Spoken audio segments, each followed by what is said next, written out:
Hello friends, welcome to రుచి వంటిల్లు. ఈరోజు మనం చింతపండు పచ్చడి చాలా టేస్టీగా ఎలా తయారు చేసుకోవాలో చూద్దాము.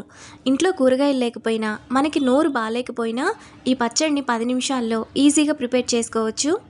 వేడి వేడి అన్నంలో నెయ్యి వేసుకుని తింటే చాలా బాగుంటుంది. సో లేట్ చేయకుండా వీడియోలోకి వెళ్ళిపోదాం.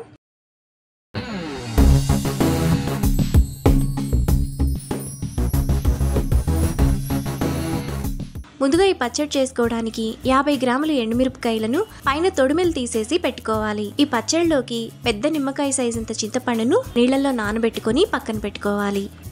ఇప్పుడు స్టవ్ మీద ప్యాన్ పెట్టుకొని అందులో 1 టేబుల్ స్పూన్ ఆయిల్ వేసుకోవాలి. ఆయిల్ వేడైన తర్వాత ఎండుమిరపకాయలు వేసుకొని మీడియం ఫ్లేమ్లో ఫ్రై చేసుకోవాలి.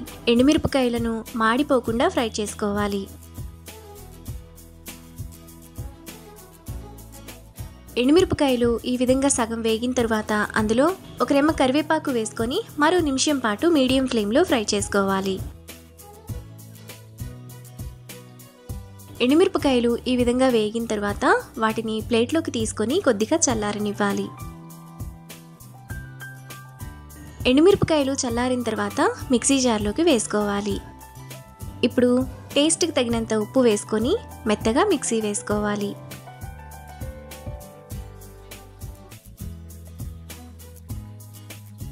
ఎండుమిరపకాయలను ఇలా మెత్తగా వేసుకున్న తర్వాత అందులో 5 వెల్లుల్లి రెబ్బలు వేసుకొని కొంచెం బరకగా మిక్సీ వేసుకోవాలి.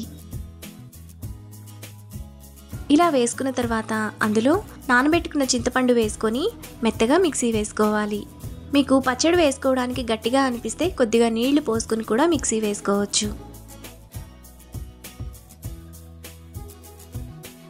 పచ్చడిని ఇక్కడ చూపిస్తున్నట్టు ఈ విధంగా మిక్సీ వేసుకోవాలి. ఇప్పుడు ఈ పచ్చడిని ఒక బౌల్లోకి తీసుకొని పక్కన పెట్టుకోవాలి. తరువాత పచ్చడిలో సన్నగా తరిగిన 1 ఉల్లిపాయ వేసుకొని కలుపుకోవాలి. ఈ చింతపండు పచ్చడిలోకి ఉల్లిపాయ ముక్కలు వేసుకుంటే చాలా బాగుంటుంది. ఇలా కలుపుకున్న తర్వాత పక్కన పెట్టుకోవాలి. ఇప్పుడు స్టవ్ మీద మరో ప్యాన్ పెట్టుకొని అందులో 1 టేబుల్ స్పూన్ ఆయిల్ వేసుకోవాలి. ఆయిల్ వేడైన తర్వాత 1 టీ స్పూన్ తాలింపు గింజలు, 2 ఎండుమిరపకాయలు, 1 రెమ్మ కరివేపాకు వేసుకొని ఫ్రై చేసుకోవాలి.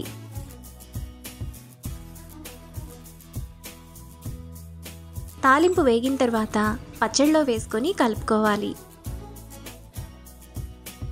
ఈ పచ్చడిని మనం ఫ్రిడ్జ్లో స్టోర్ చేసుకుంటే వారం రోజుల పాటు నిల్వ ఉంటుంది. మనకు చాలా టేస్టీగా చింతపండు పచ్చడి రెడీ అయిపోయింది. ఇప్పుడు ఈ పచ్చడిని వేడివేడి అన్నంలో నెయ్యి వేసుకొని తింటే ఎంతో టేస్టీగా చేసుకుని చింతపండు పచ్చడి రెడీ. ఈ రెసిపీని మీరు కూడా ట్రై చేసి మీకు టేస్ట్ ఎలా కుదిరిందో నాకు కామెంట్స్లో షేర్ చేయండి. ఈ వీడియో కనుక మీకు నచ్చినట్లయితే లైక్ చేసి, షేర్ చేసి, సబ్స్క్రైబ్ చేయండి.